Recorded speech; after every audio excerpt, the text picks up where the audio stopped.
This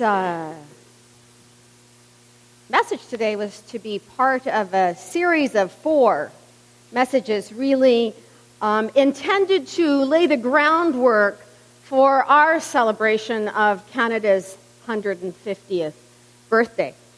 And I was using material from John Ralston Stall's book, A Fair Country, where he reminds us of the foundations upon which this country was developed, particularly both the European foundations in partnership with the First Nations foundations. And so I'd chosen this triad of this commitment to peace, welfare, and good government. So last week I dealt with welfare or fairness.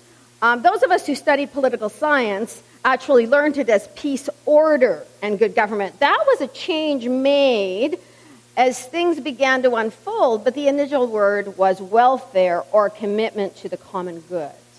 Interesting how those of us who study political science didn't learn that word. We learned the word order.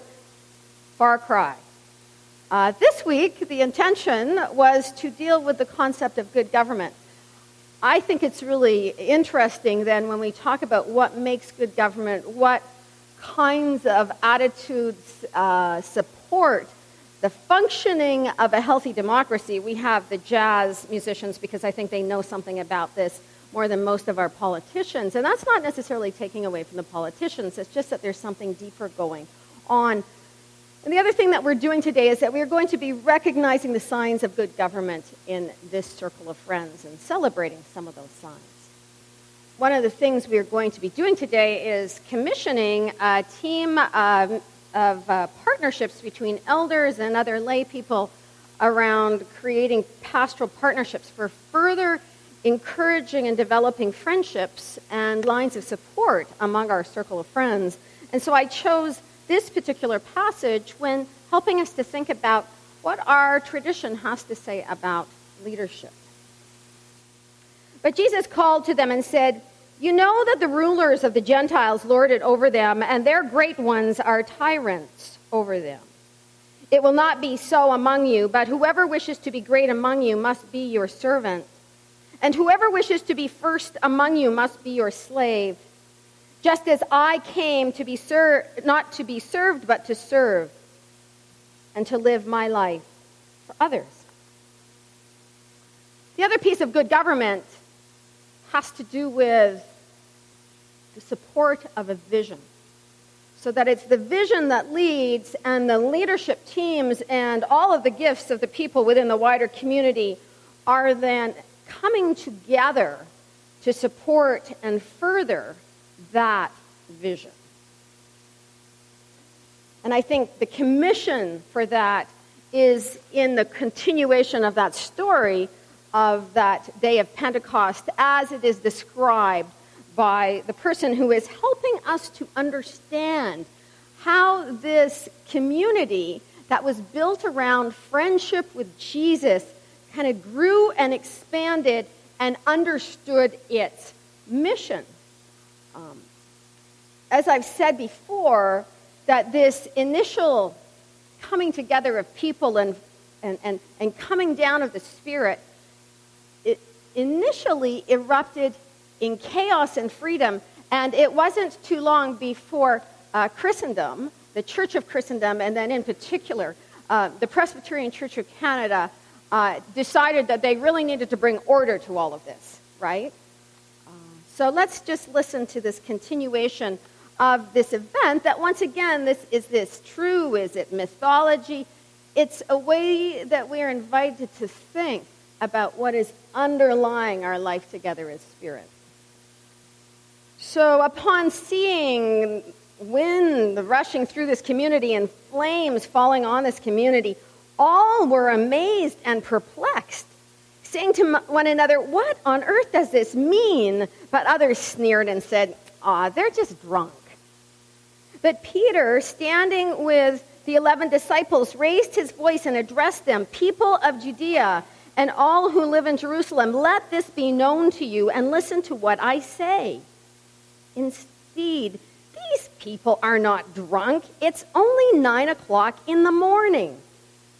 Now, this is what is happening. The prophet Joel spoke about it.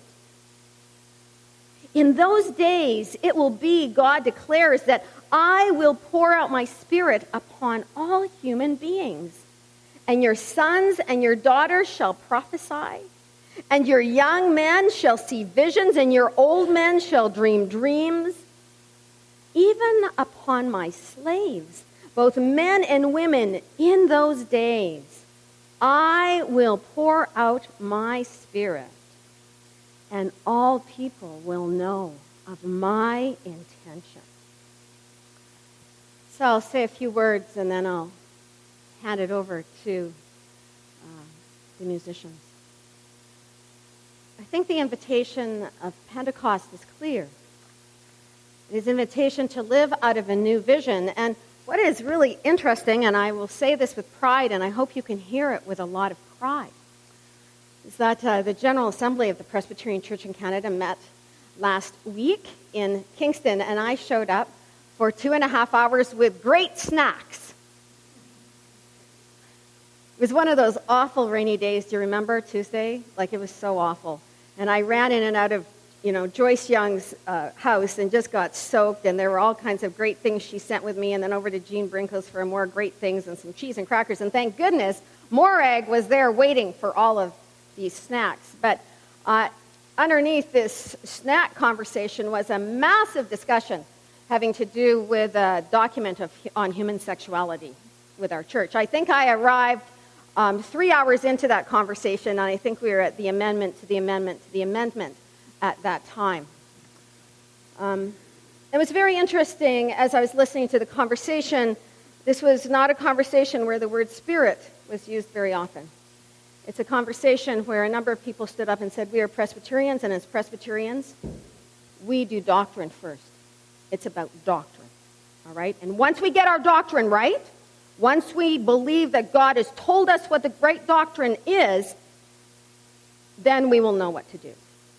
And it's very interesting, the contrast of that conversation between we believe that God has called us and has blown us to a different place, and we are beseeching one another to have the courage to move to that place and to open ourselves up to another vision.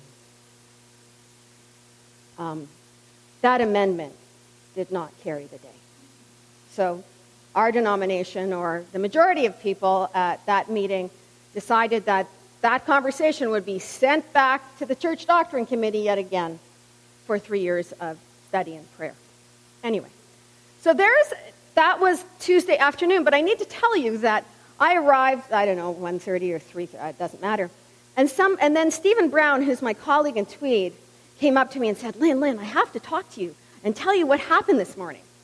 So in the morning, Jennifer DeCombe, who has the portfolio for Canadian ministries at the National Church, she was here 2 months ago checking us out because we'd sent an application in for a bunch of money to bring in somebody to come alongside of us to free us up to do a bit more evangelism work according to our understanding of evangelism. And she was making a presentation in the morning, and the conversation went something like this. But Jennifer, isn't it true that all of the churches within our denomination that are being renewed are in fact very conservative churches? To which she responded, there is some truth in that. Except 2 months ago, I went out and hung out with a circle of friends at St. Andrew's Picton. And I can tell you that there is a circle of friends living with a much more progressive vision that is thriving and growing. So I hope you feel pride about that we in fact are being recognized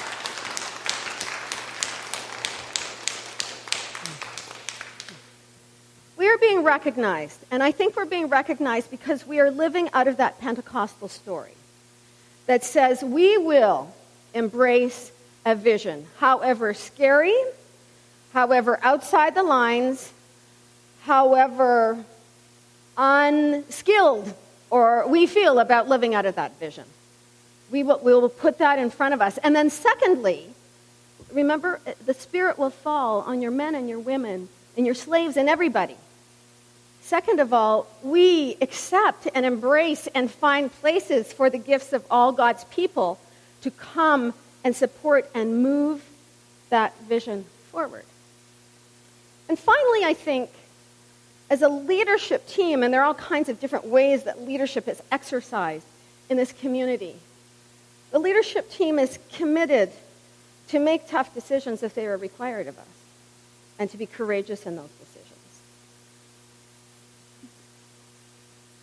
And I think that those three things together, ultimately, are what good government is about. Leadership, making room for everybody's gifts, and ensuring that what is ahead of us is not a building or a leaky roof or all kinds of things that we could lose sleep about, but a vision of a healthy human community that is diverse, where abundance is celebrated, and where there are room for the contributions of people like us and people not like us. And there's room for diversity, and somehow in that, synergy and mystery take over, and we arrive in a place where we go, wow, thanks be to God.